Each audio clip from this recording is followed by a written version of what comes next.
So, today we'll be learning about some indicial notations. Indicial notations. Indicial notations. So, what is basically indicial notation? Let's suppose if I have to represent my vector, a vector A, and it's called, we know it's called A1, E1, A3, E3. These are the bases, okay? E1, E2, E3 are the bases of this vector. These are the bases of this vector, okay? So I can represent this vector as AI, EI. So what is basically this vector? So this is called as dummy index. Okay, so this dummy index means if I have this double I in my expression, that means I have to employ the summation. So it will be like this: A1, E1 plus A2, E2 plus A3, E3, like this. Okay, so there can be other like if I have a times of j, this j, this j, if I have, okay, let's have look at this separately here. If I have like my some expression ai y is equal to ai ei into k times j, so I know this is my dummy index, and this j, this is my free index. This is free index. So on this only I summation is employed. Okay, so how I can represent this y can be represented in, that means if I have my indexes I comma j, they vary from 1 2 and 3. So I have basically three equations. How? ai ei k1 separately, y is equal to ai ei into k2, and y is equal to ai ei and k3. I have three equations because I have opened only this free index. Now when I try to open this repeated index, okay, so what I'll write is y is equal to a1 e1 plus a2 e2 plus a3 e3, okay, into k1. This will be equation 1. Similarly, y is equal to a1 e1 plus a2 e2 plus a3 e3 into k2. Y is equal to a1 e1 plus a2 e2 plus a3 e3. So this is the concept of these variables, these indexes, and indicial notation.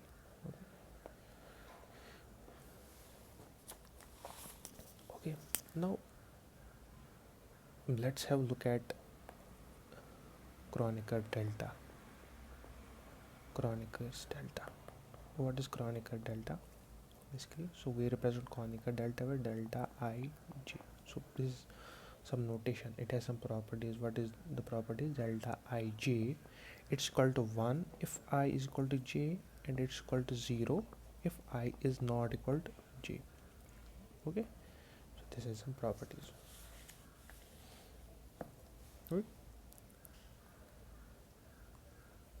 Okay, so if I have some bases, like I have e1 e2 e3, okay, etc.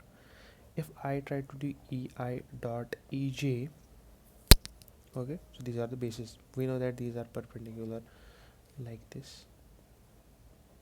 So this is e1 e2 e3, okay, it's perpendicular. Okay, so you know that this will be either 1 or 0 when I equal to j, when I is not equal to j, sorry, when I is, yes, this is when I is equal to j. What does it mean? So if I try to do e1 dot e1, that's called e1 cos of 0 degree, so that's called e1 modulus into e1 modulus, that's called 1, right? These are the unit these bases are the unit vectors actually. Okay, so this is equal to 1 when these are not equal. So I can write ei dot ej delta ij. This is my first property that I get from here. Okay,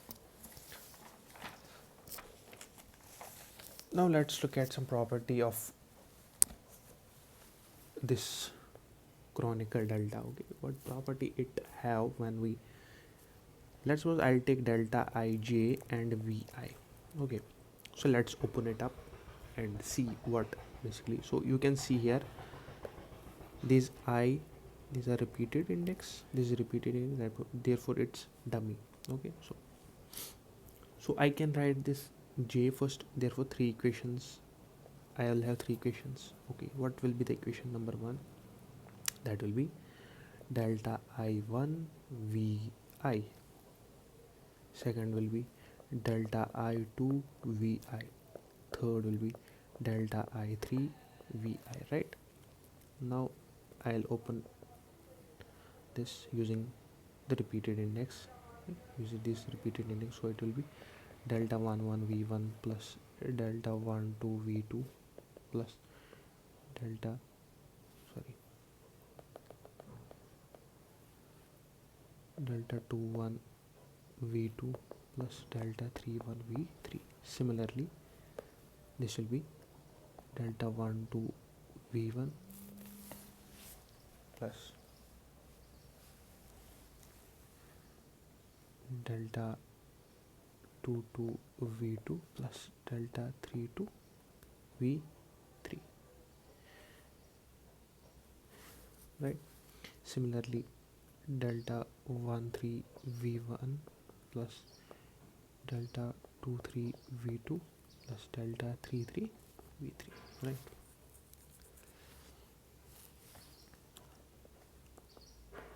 Okay, so what here we are getting here, so this delta 2 1, this is equal to 0, delta 3 1, this is equal to 0, this is equal to 0, this is equal to 0, this is equal to 0, this is equal to 0. So delta 1 1 V1, it's equal to V1 only, delta 2 2, it's equal to V2, and it's equal to V3. So this is when j is equal to 1, this is when j is equal to 2, this is when j is equal to 3, right? So can't I write this as v as j? Okay, so what we get here is some important property of Kronecker delta is whenever we have delta I j vi like this. Okay, so I get vj, therefore it's a Kronecker delta has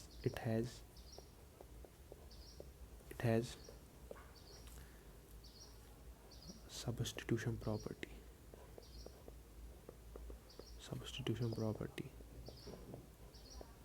It has substitution property like this. This is the common in these two. Okay, so it will replace vi with vj. So this is a property of Kronecker delta. This is first property. Okay, let's have an example. Let us suppose I have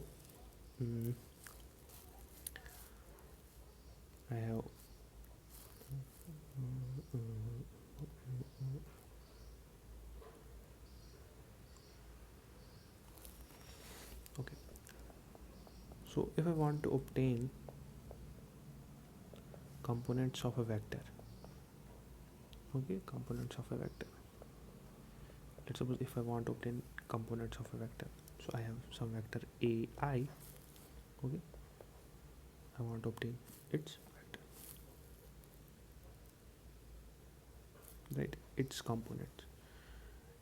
If I want to obtain its components in ith direction, that means I have to do the whole vector, its dot product with that basis. Okay, I can write this vector a as we wrote this here like this in indicial notation. I'll write, but I'll replace it with some other index. Let's suppose a j e j dot e I. Okay, so aj I'll take outside. Okay, and now I have ej dot ei. Okay, so aj,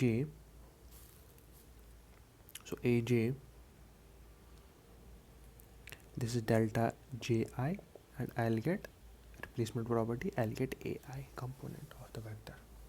Okay, so I'll get component of the vector, right? Let's suppose another question here. I have a question here: delta alpha 1, delta alpha gamma, delta gamma 1. Okay, so I have to evaluate this. So you know this alpha is common, so I'll get 1y delta 1y. Okay, this will be delta 1 because I have to replace only indices, not the constant one. So delta 1 is 1.